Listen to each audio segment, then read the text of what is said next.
time. How are you? I'm doing great. Thank you Doing so good? much for having me. Thanks This is for like coming the on. coolest. I have never been to a podcast before where there was an actual fire and it was nighttime and everything. It's so cool. It's so beautiful out here. Yeah. We had this. When I started this thing, I bought a fire, like a bonfire pit on Cyber Monday at Tractor Supply. Oh, nice. And I started just having a bunch of people over on Sundays, and we would just have the best conversations. And I'm like, Wow. man, this would be so cool to like talk with like really cool people just around a fire and like just put it out on Spotify and just see what it does. So yeah, I mean, just talking around a fire, that's magical. It's like, I feel like more people need to do that now. You know, everybody's kind of separate in their own little worlds, but it's like, let's just get there's together. something just like peaceful about it, and like Yeah. it just, I don't know, just something about just sitting around with your friends around a fire. Absolutely. We got to get like a smokeless fire pit and like get a sponsor that'll just be like,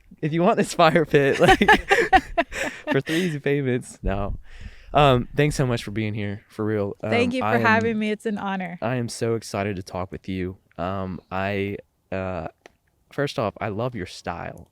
Like, I don't know if like you're like a fashion queen or anything, but like I like was looking at your Instagram and it's like, wow, like this girl like knows how to dress. Like it kind of reminds me, are you into like vintage stuff? Like, are you a thrift shop? It's so funny that you would say that. When I worked at a high school for 9 years, a mariachi program, I was a paraeducator for a while. Oh. And about 4 years in, this one chick that was in the program, she came up to me. She's like, Miss Moody, because they call me Miss Moody. Miss Moody, I'm dressed up like you today. And I was like, what do you mean you're dressed up like me? She's like, yeah, didn't you know there's like a la Miss Moody? It's like, and I was like, what? I had no idea that like the way that I dressed or whatever was a fashion statement. I had no idea. How did you like teaching? I like to be comfortable. Yeah. But also add a little bit of pizzazz. Yeah. You know? Yeah. So no, I don't follow trends, although I like experimenting. Yeah. You know, like the whole leggings with boots, and that was kind of just, it felt more comfortable than wearing jeans, for example. Plus I like yoga, and then I like cowboy stuff and, you know, the whole cowboy boots and so whatever. Yeah. What do you do like for like what inspires the outfits? Like, what are you like a Pinterest girl? Like, no, you just try. I try. I mix and match everything. See, that's what I'm missing. I mix and match. I love going to, I like going to like thrift shops or even consignment stores. Okay. And just finding cool pieces and then taking them home and being like, okay, let's see what can match. I feel like it's more like trying it on and then seeing if it fits and it suits. Yeah. Yeah. And not being afraid to experiment. That's true. And so being on stage just kind of gave me permission to experiment. So in my everyday life, I don't necessarily dress that way. But when I'm on stage, I want something that's a little more, that calls attention, you know, because I'm a singer-songwriter. So a lot of times I'm just up there by myself, you know, I don't have all the lights and action and all that stuff. So adding a little flair in your style is always fun. I love that. When I was doing, I've been doing music for like 2 years now. And like, the first year, like I was into it, I was like, okay, this is my look. Like skinny jeans and like Henley shirts. Like that is my look. And then I come to Nashville and it's like, dude, you gotta get rid of the skinny jeans. It's like everybody was wearing these like loose pants. I'm finally loose pants now, but everybody was criticizing me because I was wearing my skinny jeans. So I thought like for the longest time I was looking so good in skinny jeans, but it's out of style, I think. It's if it's you, then why is it out of style? Hey, I guess you're right. You know, I mean, one of the funnest things with my ex-boyfriend, we went out to a party and we were gonna go dancing and stuff. But it was a warm night, and so he was like, you know what, I'm just gonna wear shorts, but I don't have any decent shoes, so I'm gonna be the guy in cowboy boots. So he literally wore shorts and cowboy boots. And what's funny is that everybody remembered the dude with the cowboy boots the shorts. That's it. Nobody does it, but until, that's kind of interesting because I'm gonna kind of segue, okay? I grew up in a cult. I was born into and raised in a cult. And that's, the kind of going into Yeah, my you have story a kind of here. crazy story, yeah. But it's really interesting that it's always a cult until it becomes mainstream. Then it's culture. Wow. Right? So anyway, I didn't want to totally flip the subject. I love but it's that. like somebody has to start the trends at some point, That's so true. I want to talk to you more about that, because you have, from what I know a little bit of already, you have an incredible story. And I've seen like the TED Talks and stuff that you've been doing. And absolutely, I mean, just from, we had a talk, we were like, who do we want like to come on this podcast? And we saw like some of your clips and we're like, that girl is inspiring so many people, and we want her on and we want her to tell her story. So I want to give you the platform like right now. Like I want to know your story. I want to know like the background. Like I want to hear it all. Wow. Well, thank you Go for for opening. it. And I just have to say for the record that telling my story used to be terrifying for me. I did not want to talk about the fact of, my upbringing and where I grew up, my whole life until my late 20s, was what I now say is a cult. But up until about the year 2020, the pandemic, right? That's when it hit. I just told everybody that I was born into a missionary group. Oh, what kind of missionary group? Oh, it's non-denominational Christian missionary group. Okay, end of story. Like, there's no further questions. It was Brazil, and I was missionary, blah, blah, just keep everything under the rug, right? But then when the pandemic hit, it's really interesting because it put a pause on everything, right? Everybody is locked at home. But what I saw happen and unfold in the world was so similar to what I experienced growing up in the cult. The culture of separation, just the control, the unquestioning compliance, and I was like, oh my gosh, like I didn't escape one cult to just come into another, or I was like, well, maybe I have to start speaking up about it. And then the fear hit. I was like, oh my gosh. But yeah, so what happened was I was born into now the Notorious Children of God cult. And I didn't see it as a cult, obviously, because I was born into it.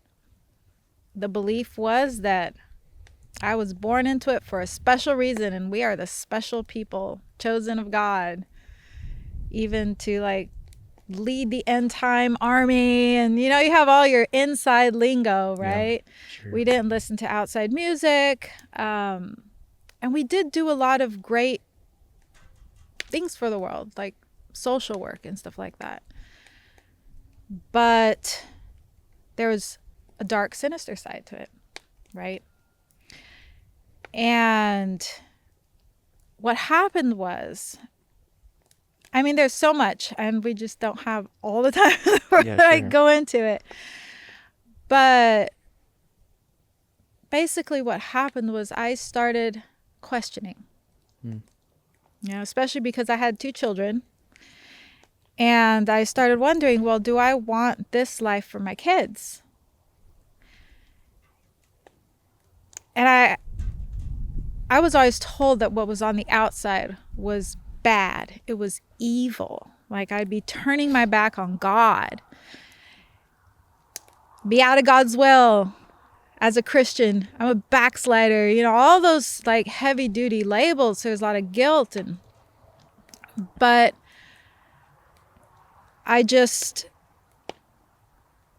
it stopped resonating with me.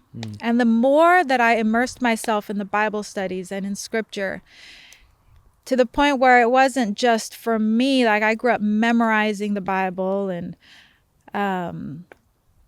studying the Bible, like our whole life revolved around the Bible, and the teachings of the prophet was more like it was his interpretation and the teachings of the Bible, right? But then the more I personally studied it, and it wasn't so much for me at this point, this was now that I had to teach it to other people. So I started leading Bibles, Sunday school for kids and for young people. And I couldn't bring myself to believe in some of the doctrines, or their interpretation of the Bible. I made the leap. I took my 2 kids and had absolutely nothing on the other side. And that's what I would call like my first awakening experience. And I've been unpacking that experience for the past 15 years, pretty much ever since, no more now. It's been longer since I left.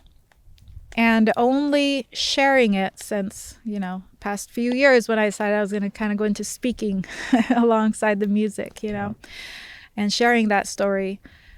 But I just see so much fear in the world.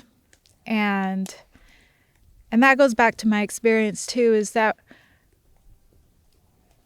I realize what led me to leave was when I realized that what was keeping me in the cult was fear-based. It was fear of the God that I was taught was the God. If you leave, you're turning your back on God. God is going to be mad. So it was wasn't out of love anymore. It was fear-based. And so that's part of what I want to inspire people to do, is to really examine their beliefs of why they're doing what they're doing and everything. Because it's not just the darkest of cults. A cult can be anything. A cult can be an addiction, or it's simply a way of thinking that keeps you stuck in a pattern of guilt, fear, and shame, so that you're manipulated by outside experiences and by other people and other trains of thought, and you're not connected to source, which is love, right? Because that's what God is. God is love. Amen. Right? So if there's any belief in our life that is being controlled by guilt, fear, or shame, then it's not God. That's so good. Even the God that we believe is God, but if you're afraid of going down certain rabbit holes or questioning, is there a God or is there not a God? Like, guess what? Then you're already in fear mode. Oh my gosh. Because God is love. So I love anyway, I went down kind of a different rabbit I hole. love that. I know that there's so many people that are going to listen to the story. I know you share it all around the world, and I love that. Like, it's amazing because what the enemy uses for bad, the Lord uses for good a lot. Oh, yeah. And like, I see that so much in your story and just the way that you're inspiring so many people. And my question is, like, how do you even navigate life after that? Like, right. Going through something so... How long was this? How long did this last? Okay, so I left effectively in 2003. But to be honest, I hadn't really faced what I had been in. And I had 2 kids. So I pretty much had to survive. I was in survival mode, and that kind of is what pushed me into doing music and playing music, because I didn't have a formal education, didn't really know anything much about the outside world. A little bit. I was in Brazil. They don't have benefits or anything like that. So it's like, you got to make your way. Yeah.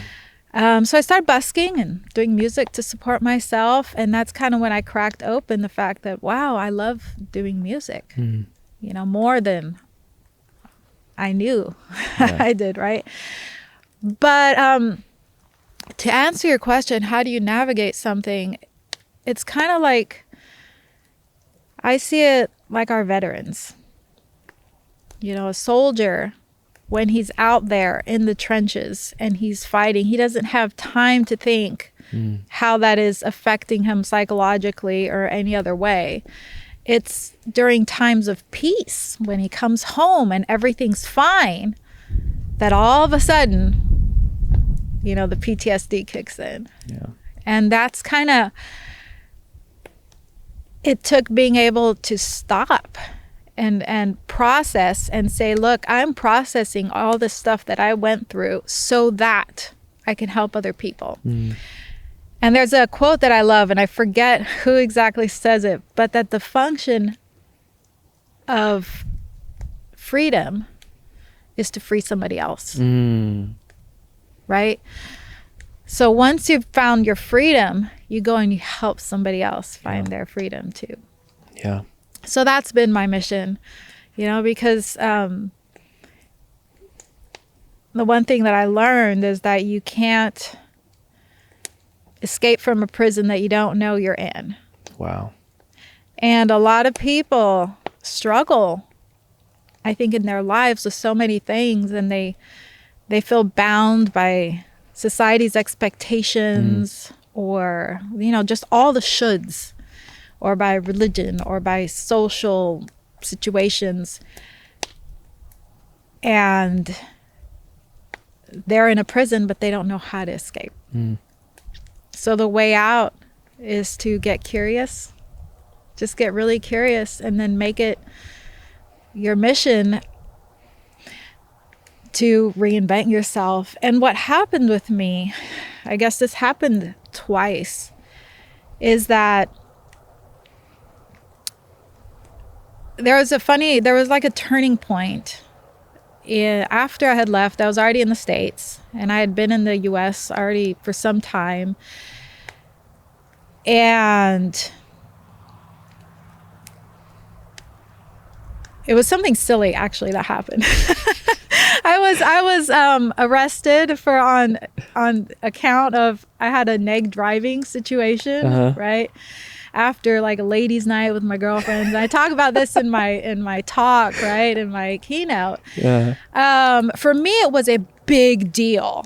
Sure. But to lots of other people have pointed out, hey, that's not such a big deal. Like, it happens. No, but for me, it was a big deal, right? Because of so many other factors. But like, so here I am, you know, I get arrested and I'm sitting there in the back of the cop car for, you know, whatever. And then I just realized, I was like, you know what? I was not made for this.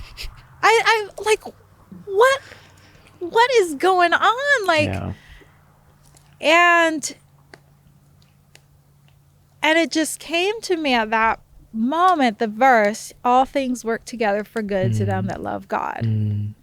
So I could leave it to fate, right? Well, okay, well, here I am, you know, I'm just leave it to fate because all things work together for good to them that love God. And I had done that before. But this time, it just hit me in a different way. Like, it was a paradigm shift. All things work together for good to them that love God. In other words, if I love God, I'm going to make this work for good. So what would make everything I've been through, including this situation that I'm in right now, what would make it worth it for me? And at that moment, it just hit me. Well, if I have to go to jail, I could write a song in jail. I'll become a songwriter. So like, I literally right then, I just decided I'm going to go to jail if I go to jail, right? Because I wasn't sure. I had never done this before. Like, I was never arrested. You know, I'm going to write a song in there and I'm going to become a songwriter. This situation is turning me into a songwriter. And as it turns out, I didn't go to jail.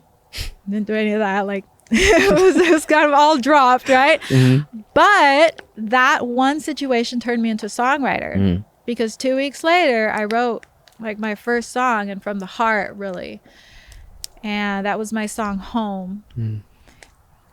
And it set me on a whole other path. But it was because I decided that I the way that I was going to put meaning to everything that happened to me up until that point was to create something out of it. And so in the creating of a new persona, like we can recreate ourselves. We create meaning out of our life. We attach meaning to the things that happen to us. And this isn't to say that, this isn't to diminish anything, but like the extent of our pain and the extent of our terrible circumstances that happen to us, that is the extent of the amazing things that we can create out of them. Yeah. Like all of our hurt, if we transform it into something beautiful, we can make something beautiful out of it. Yeah. So, I mean, this is even part of my keynote. I like walking people through. I'm like, okay, right now, think of the worst thing that's ever happened to you. Like that one painful experience, that one betrayal, or anything. Just maybe you feel trapped right now. What would make it worth it? What would make that experience worth it to you? And it doesn't even have to be related. It can be completely unrelated. Yeah. You know, this happened to me. I was betrayed by that person so that I can become, I've always wanted to be an astronaut or whatever. It's just, and just recreate yourself. And then you step into that role and you start being that person, and you practice being that person day after day. Yeah. And it's just rebuilding your life one step at a time, Yeah. And, it's interesting because I think of people in really just bad relationships, stuff like that. And, you mentioned you use everything for good and stuff like that. And I love that. I guess my question is how do you know when to stay or when to get out? I'm thinking about the listener right now that's just maybe in a really not so good relationship.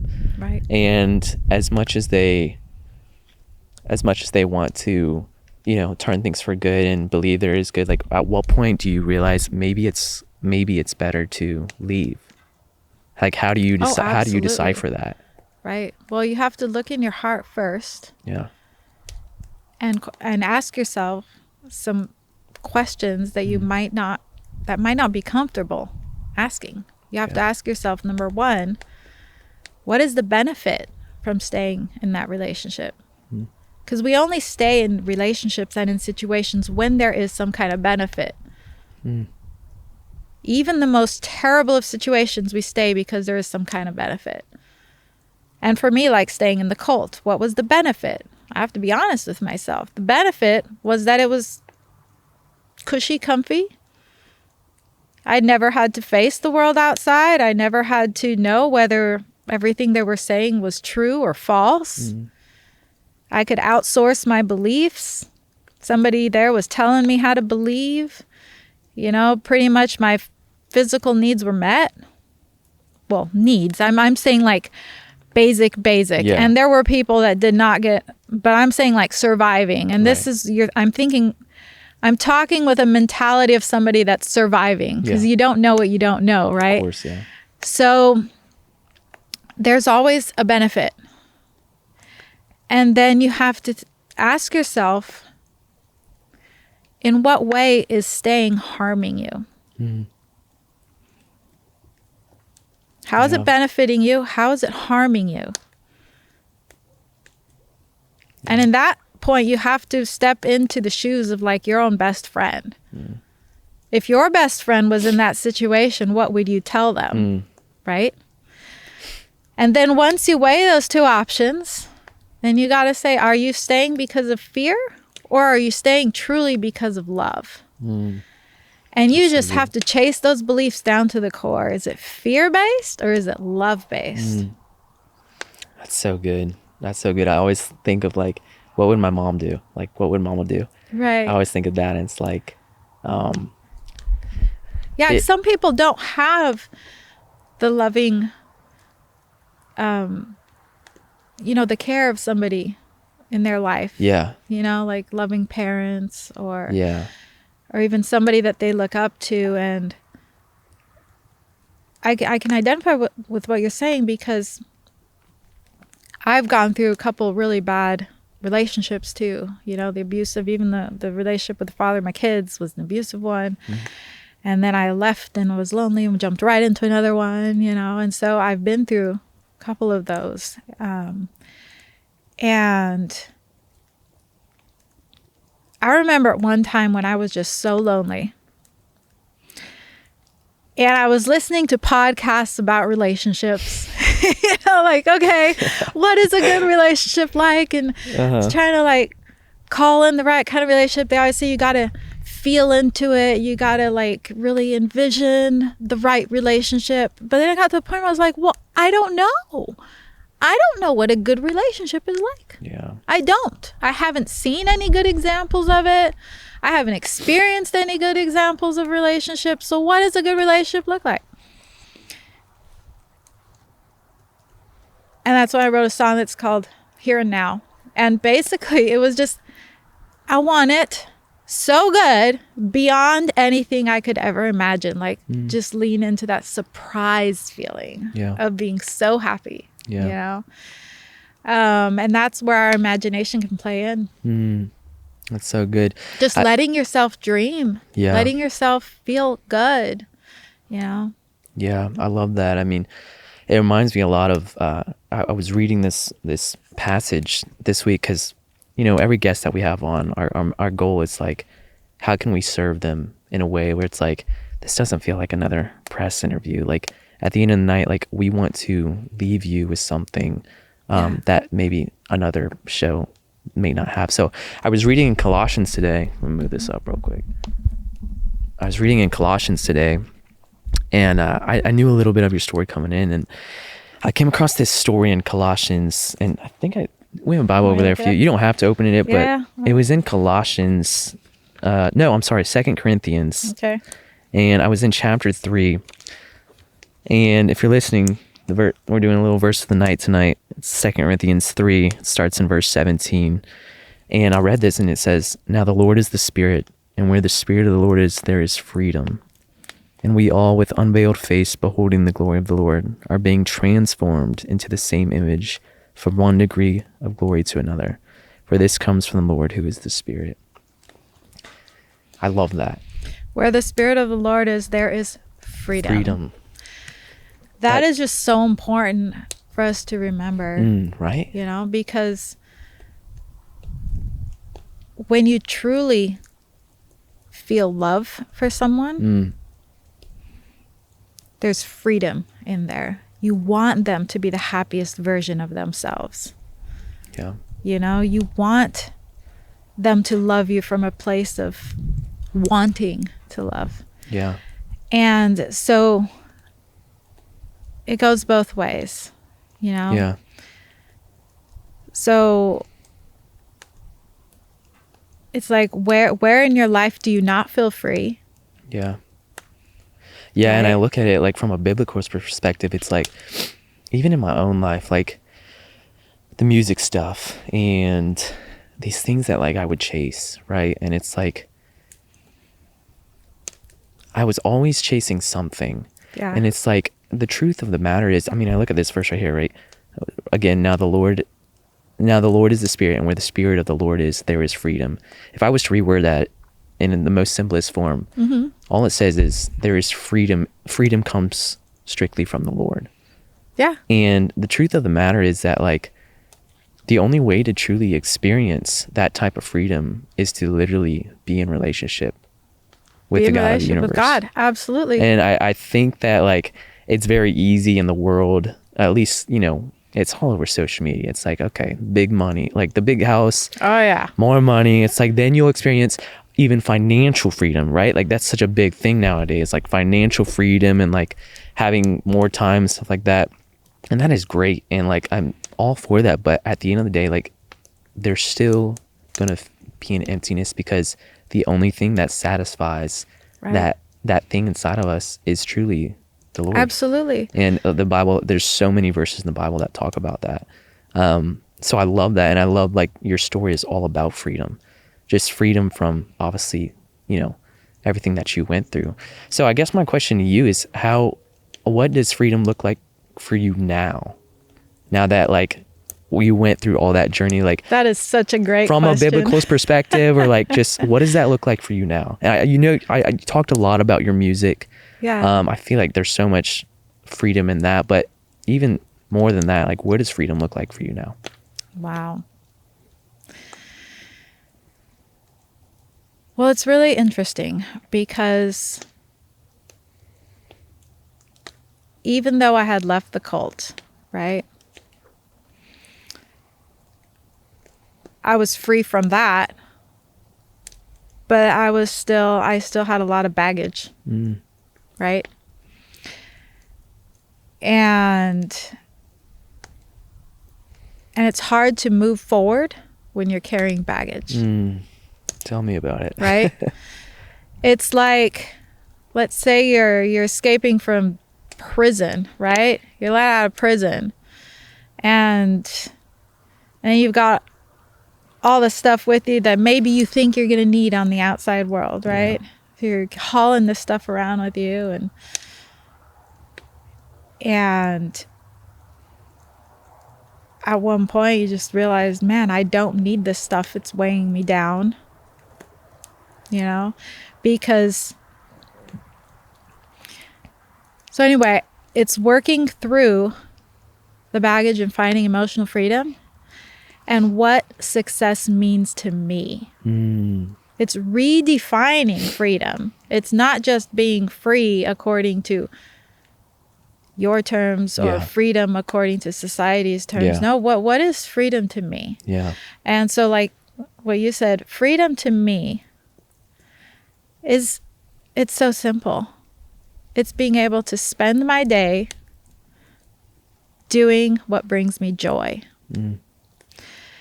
And I listened to a podcast a couple of days ago. I love listening to podcasts. I'm here on a podcast. Yeah.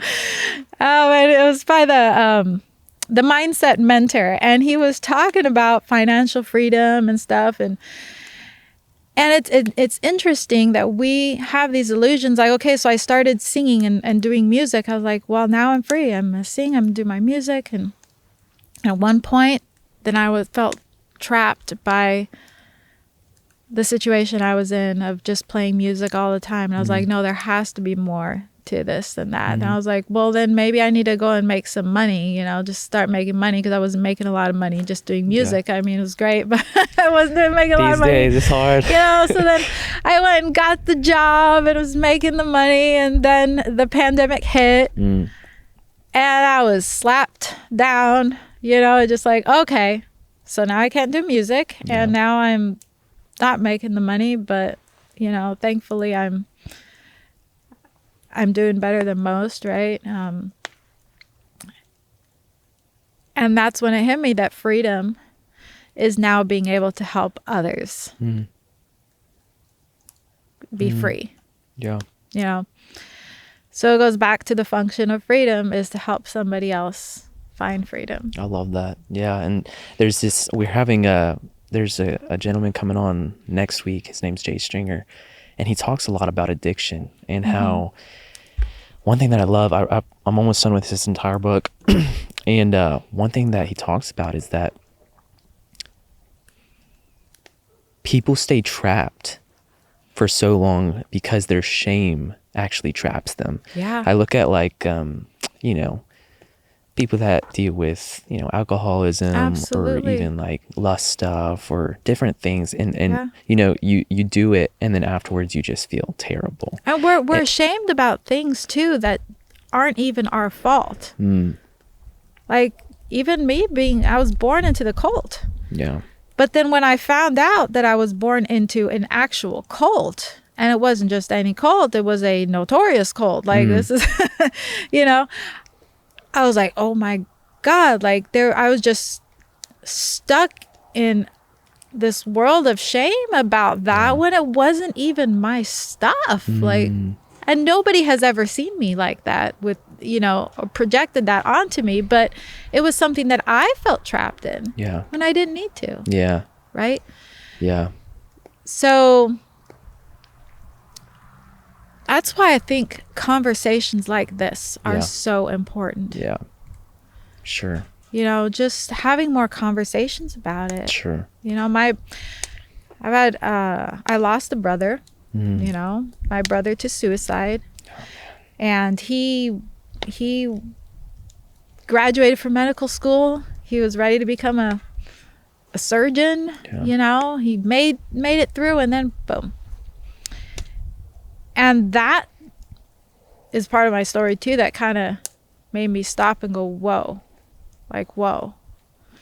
Yeah. What really happened here, And just wanting to really talk about things and bring things to light that so many people just won't talk about and sweep under the rug. And the whole shame thing, The guilt, shame, and fear are the three killers. They're the silent killers. It's what the enemy uses. Like, that is his tactic. And I think, exactly what you said. That, to me, there's a difference between shame and conviction. I think with conviction, it always brings us back to the Lord, and it brings us back to the Word and the truth, really. With shame, the enemy uses shame to just keep on feeling bad about yourselves. And even, the book talks about this. You're in this constant circle of not feeling good enough, and it's what leads you to do it again. Yeah. So you're in this constant thing and you never experience freedom, because your shame is literally dragging you in circles. It's a spiral. It's a spiral. It's a downward spiral. It's totally. a spiral. Yeah. Conviction spurs you to action, to do something about it, right? And the shame just sweeps it further and further and further, and it's like an anchor that pulls you down. Right? I love that. It reminds me a lot. You talked about the story about your brother, and I'm so sorry to hear that, by the way. Yeah. And I know I've had friends in the past that have gone through that, and I've lost a lot of friends in the past that have gone through that, and it's so tough. It's tough to talk about. Yeah. And it's even tougher to experience. I'm thinking of like the person at home who's sort of trapped, not necessarily in a cult, right, but maybe in a mental battle. Yeah. How do you get out of that? How do you get out of the mental cult, sort of just you and yourself? Your own cult. Yeah, your own cult, literally. Like, it consumes you. It's consumed so many of my friends, even just like the anxiety stuff and depression stuff. What ways do you think is healthy to go about finding freedom in that? We talked a lot about biblically, but is there anything practically that you would say? Well, I have 2 really close friends that suffer heavily with depression. And I do have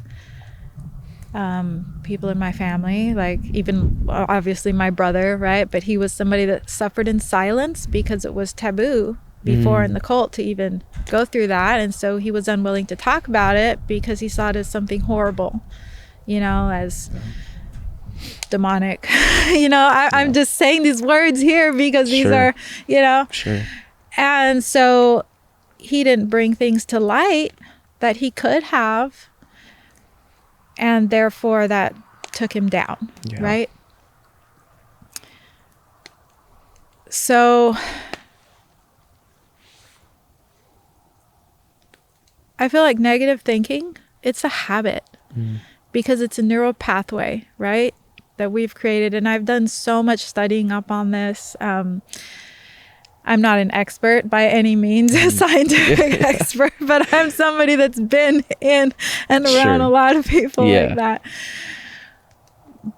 And I know at least one person, a really good friend of mine, that was bogged down with depression, and she took herself out of it. And now she's also a speaker on the subject of mental health. And you have to train your mind. You have to retrain your mind. And that's what the Bible talks about, transform yourself by the renewing of your mind. Amen. Every 7 years, our bodies completely transform. We are not the same cells now that we were 7 years ago. Yeah. So it might be a long process, but anything is a process. Yeah. You know, if you're somebody that sits on the couch all day and you decide that you want to run a half marathon, Yeah.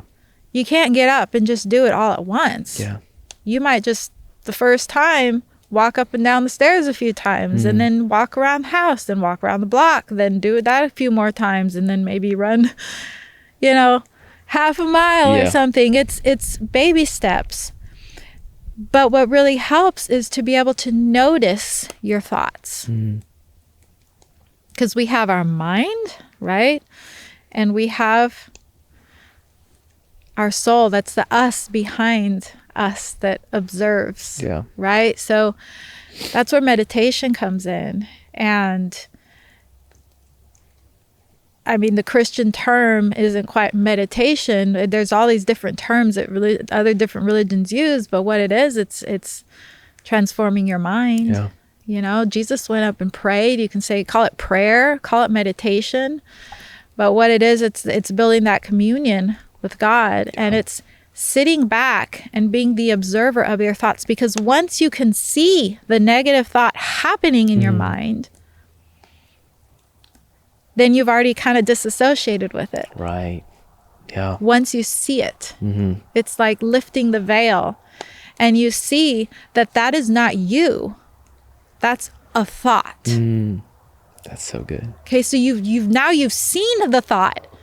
And so the next time it happens again, even if it keeps happening, step back and watch it. Just watch it happen. Just keep watching it.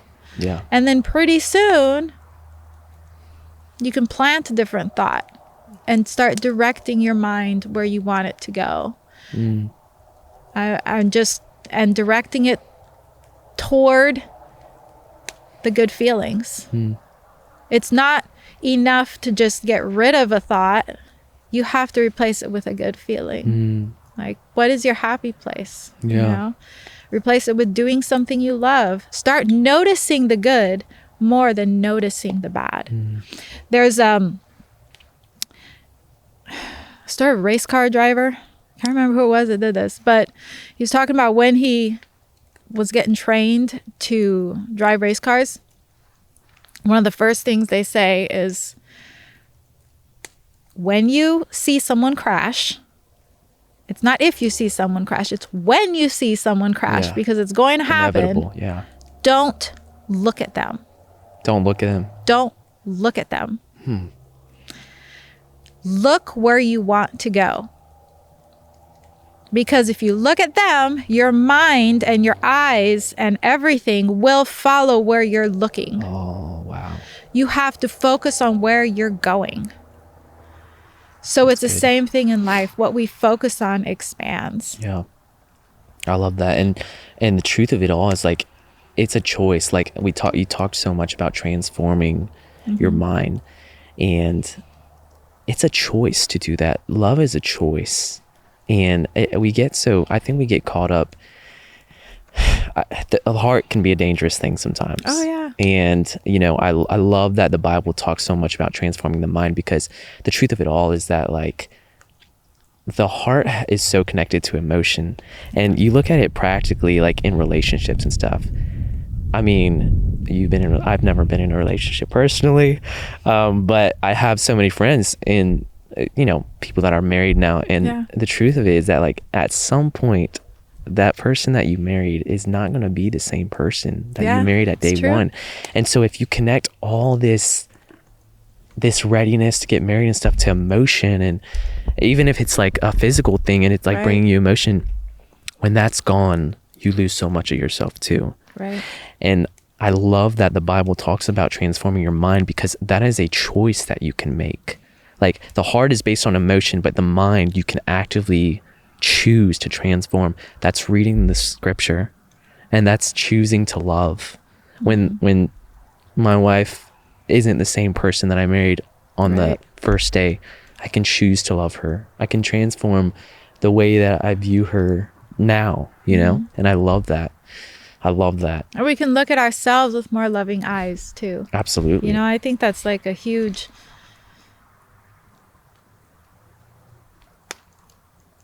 I think for somebody that is stuck in a spiral of depression and in a place of darkness, you know, it takes work. Yeah. But to see yourself through the eyes of love. Yeah. See yourself through the eyes of your creator. Somebody created you. Yeah. God created you and saw that it was good. He didn't look at a single thing that he created and said, oh, that sucks. Like, none of it. That's it. From the fly and the cockroach all the way up to the most magnificent mountains in us. Like, he looked, I was thinking about this. I was like, and God saw that it was good. It was good. It was good. You messed You it know, up. so it's like somewhere along the line, we've been fed and duped into the belief that we are flawed. Yeah. You know, God put you with gifts and something in your heart that only you can come here to accomplish. Yeah. Right? If you don't know what it is yet, maybe this darkness and you overcoming it is that. Yeah. Yeah. I love that. So, see yourself through the eyes of your creator. Find one thing good about yourself. And then another, and then another, then another. You know? It reminds me, when I was reading that verse at the end of it in 2 Corinthians, I got to turn to it real quick. I lost it. But it was saying stuff about like, here it is right here. We just read 17. Now the Lord is spirit, and where the spirit of the Lord is, there is freedom. And we all, with unveiled face, beholding the glory of the Lord, are being transformed into the same image from one degree of glory to another. Yep. For this comes from the Lord, who is the Spirit. Yeah. And I love that because, you know, you are exactly right. Like, the Lord made this world and it was good. And so much of your story and so much of this verse and so much of freedom, it points all the way to the gospel. Because at the end of the day, the gospel is God did make the world and it was good. And at some point, you know, man came in and we messed up a little bit, and it created this separation from God. And the great question of the Bible is, if God is holy and he's perfect, which the Bible teaches, and if God is righteous, meaning that he has to deal with sin, then how could a just God restore that relationship with humanity, everything that we messed up? And the answer is in the person of Jesus Christ. Yeah, Jesus was the embodiment of that. And that's exactly, and that's the God. That's such the beautiful thing about it all, is that when Christ died on the cross, all of that was taken up on his son, on Jesus Christ. And you know, the verse talks about like transforming into the image of God. And when somebody accepts that, we have my pastor back at home. He's a great dude. His name's Joby Martin. He talks about this grace train that we go through, and how it begins with justification. It's like justified, never sin, right? And then you enter into the next station on the train, which is sanctification. And that's kind of where we're all at now. And what this verse is describing, it's like the Lord is literally chiseling away the bad things of you and making him more like Jesus, more like himself. And then you get to the last station, which is glorification. And we're all, if we believe and if we are in that relationship, are in that sanctification train. And I see that so much in your story, and just the way that the Lord is using you for good. And he's chiseling away the past, and he's turning things to good, and he's making you more like his son. And I just think it's so beautiful, and I'm so inspired by just the whole thing. Yeah, it's just amazing. Well, it's a journey, you know, because my faith has definitely evolved. Yeah. You know, I think like even the Bible talks about this, you know, we're children and then we could become the teenagers, right? Yeah. And then at one point you grow up and you see things a little more like realistically, and you can get cynical, or you become, either an overly dependent adult, which you don't fully grow up, or you become a full-grown adult, right? And you take responsibility. So I feel like my personal walk with Christ has become the same, because my beliefs were fed to me before. And there's 1,000,001 ways that we can interpret the Bible. Yeah. And it's whether or not your interpretation is helping you or hindering you. Like goes back to the same things. In what way is this belief helping me? In what way is this belief hindering me? Right? But then at some point, stop outsourcing your beliefs. Yeah. And really be like, is this my belief?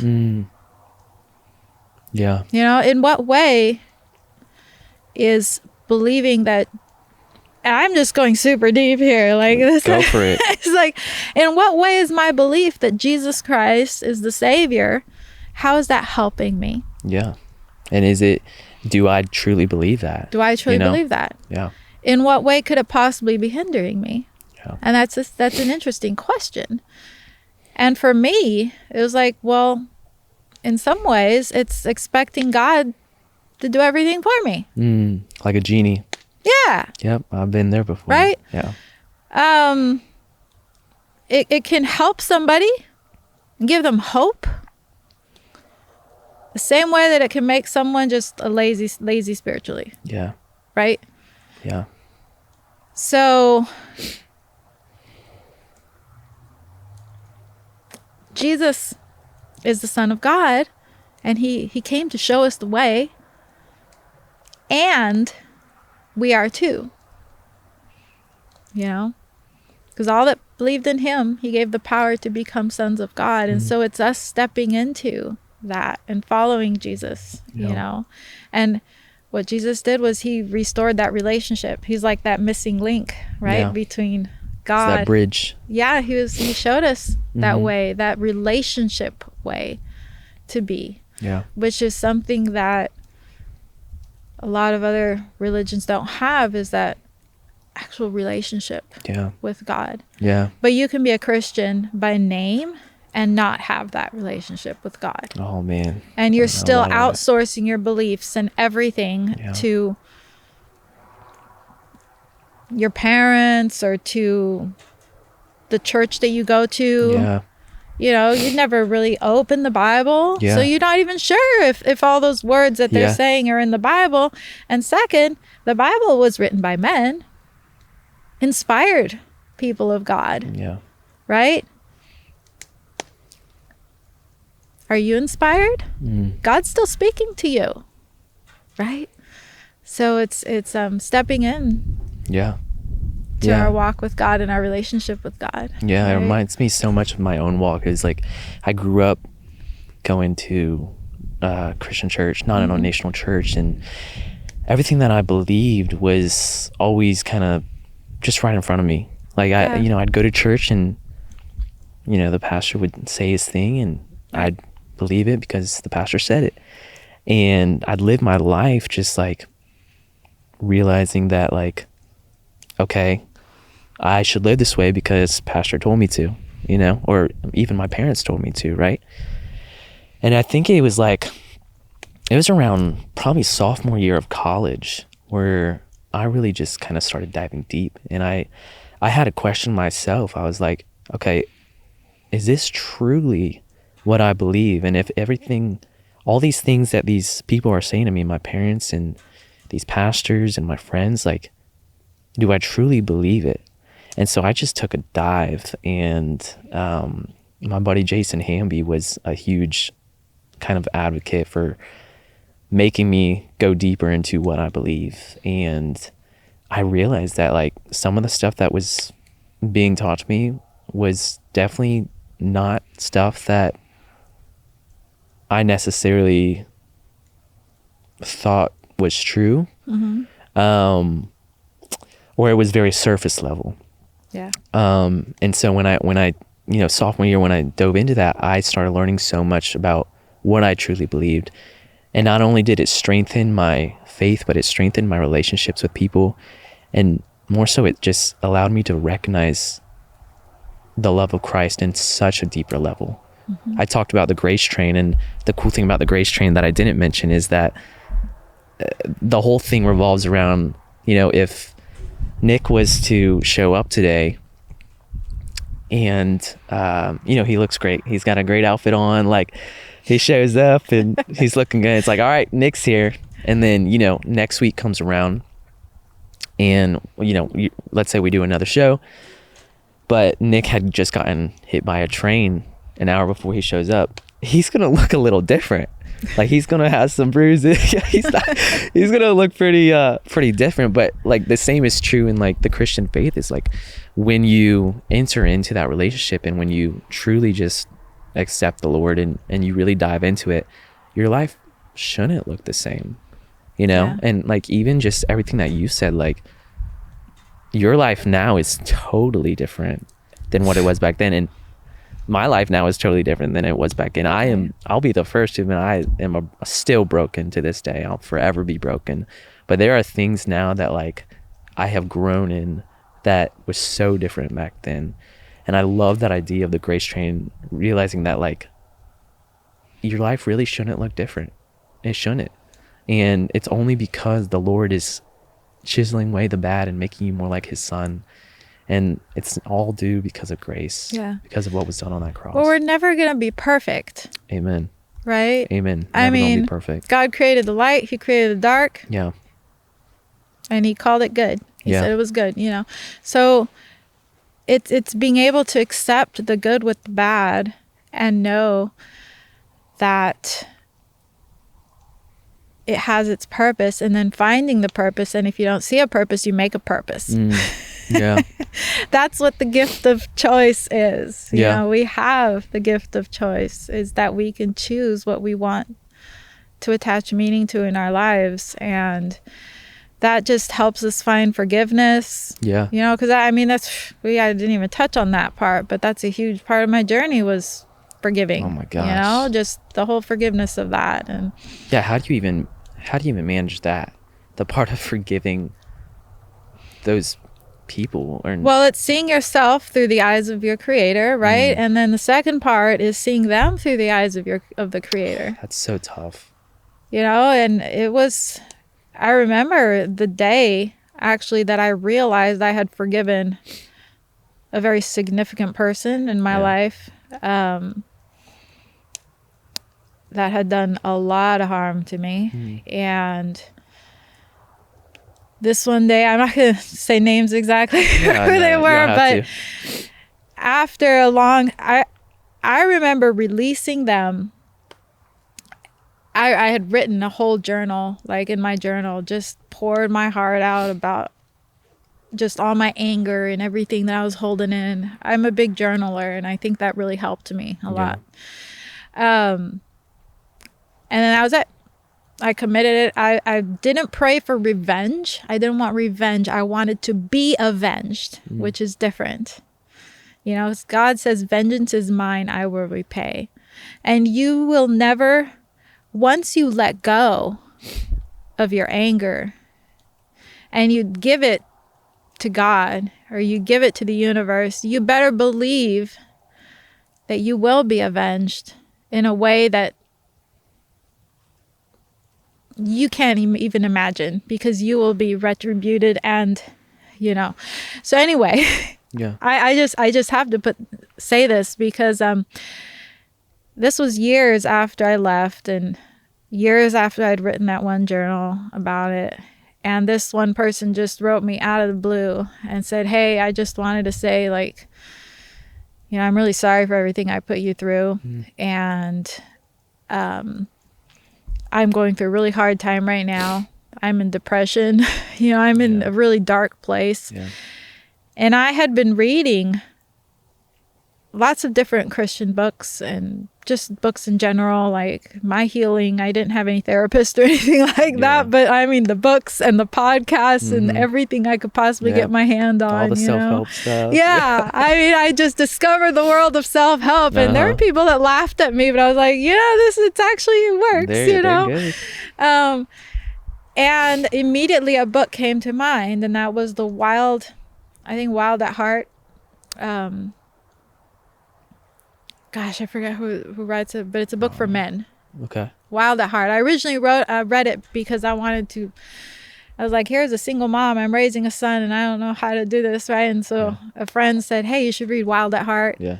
And so I read Wild at Heart, and it changed my view of God. You know, this was kind of like a first step. It changed my view of God, which was amazing. And so when this person wrote me that had done me wrong and everything, and I was like, you know, you should read this book called Wild at Heart. Like, it really helped me and it changed me and it inspired me and blah, blah. Sent the email. A few days later, I got an email back that said, hey, I went straight to the bookstore. I got that book and I read it, and it completely changed me. Thank you so much.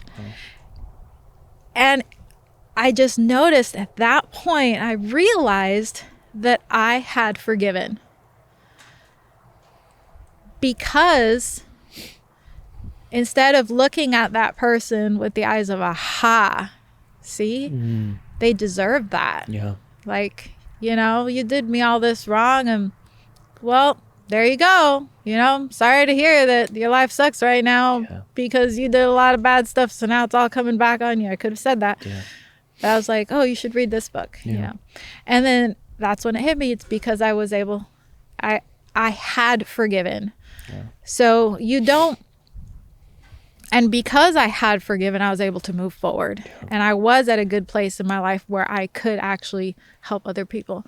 Yeah. So, you know, there's that saying, forgiveness sets a prisoner free. And that prisoner is you. Yeah. You don't forgive for the other person. Yeah. Yeah. You know, I think and forgiveness, it's kind of like it's releasing. It's not saying that what they did was okay. Yeah. It's saying what they did was awful. Yeah. And I'm going to let that go, to let the universe handle it, because I want my life to go in this direction. I want to feel free. Yeah. I want to feel happy. Yeah. Yeah, I want to feel happy. I think the only way that like we really understand true forgiveness is like to really understand like the forgiveness that was given to us, you know, like even like through the gospel, I keep going back to that, but like I think of like the people that I've forgiven in my life or I've tried to forgive, and that process, it's hard, especially like when you're really close with people. And the only way that like I could get through it is to recognize that like the only way I can forgive is because I have been forgiven. And it's like sometimes to have those conversations is you have to change your perspective on it, and you have to realize that like, okay, how am I going to forgive this person? Well, let me see how I was forgiven and how it made me feel, and what did that look like. And that was all done because we were forgiven. Oh my gosh. And but that's the beautiful thing about grace. And, you know, we talked about like nobody is ever perfect.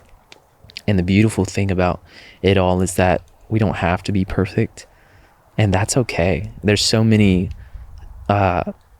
religions out there that teach that like you gotta be this good person. You gotta keep, you know, if you're a good person, then God's gonna love you. Then you're gonna be accepted. And that is quite honestly just such the opposite of it.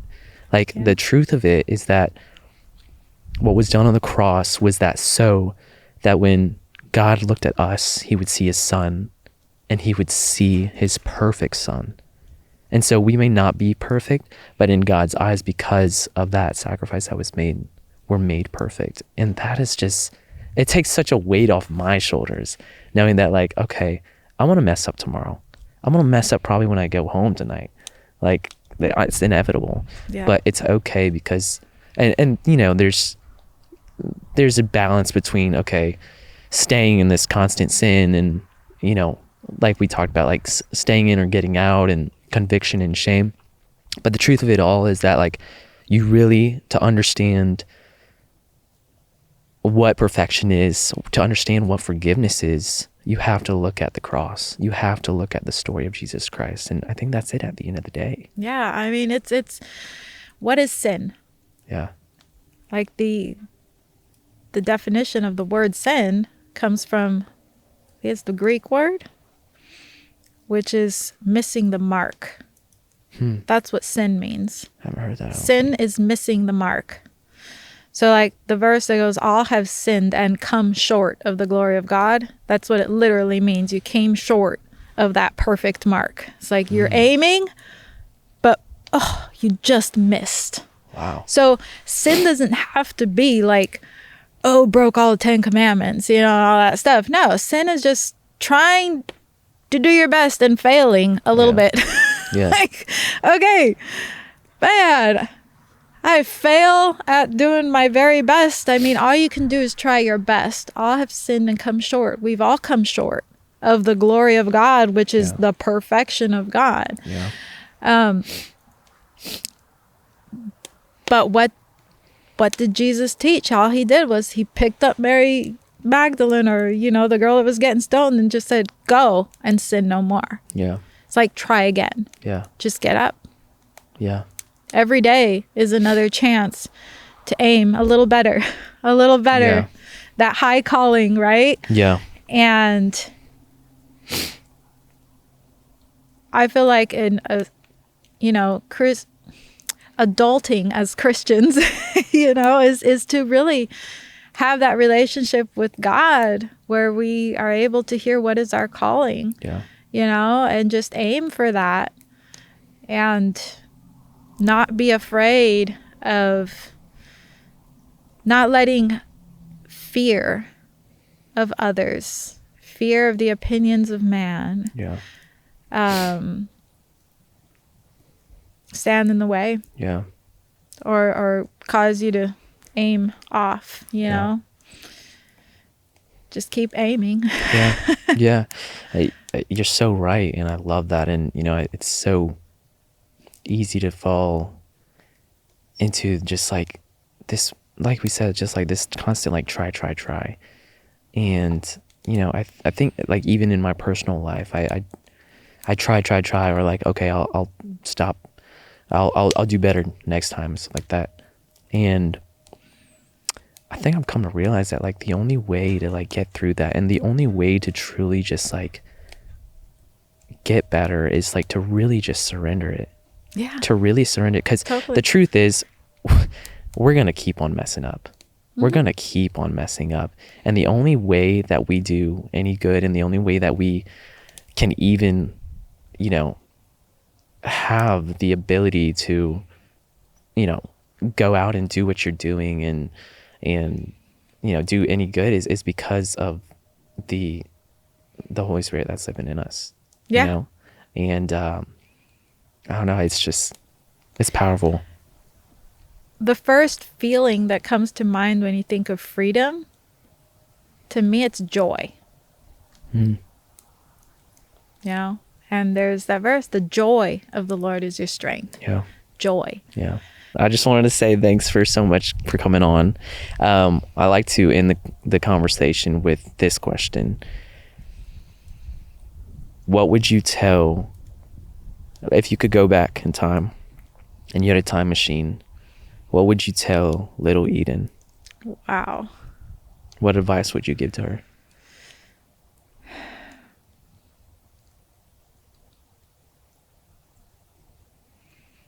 Fear less and love more.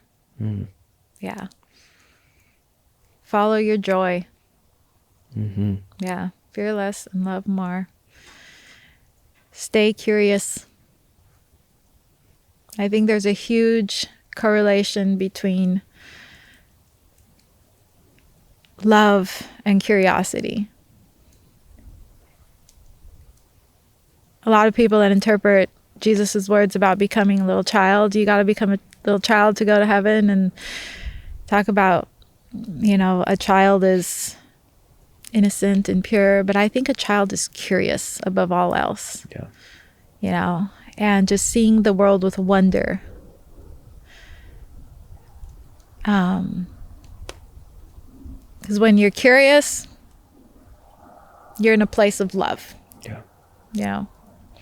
So to stay in love with life and just follow your joy. I love And that. don't let the things that are not joyful bring you down. I love it. I love it. Yeah. I love it. Where can people find you? Oh, well, I'm on Instagram and Facebook, but if you guys want to shoot me an email, just say hi@EdenMoody.com. Hi@EdenMoody.com. Hi@EdenMoody.com. I love responding to people and hearing their stories and just building that one-on-one relationship. You know, the social media platforms come and go. You never know what's going to be the next big thing, but go ahead and reach out. I'm a real person. I'd love to hear from you. Awesome. Yeah. Well, we love you, Eden. We thanks so much for coming on. Thank you so Appreciate it much for having me.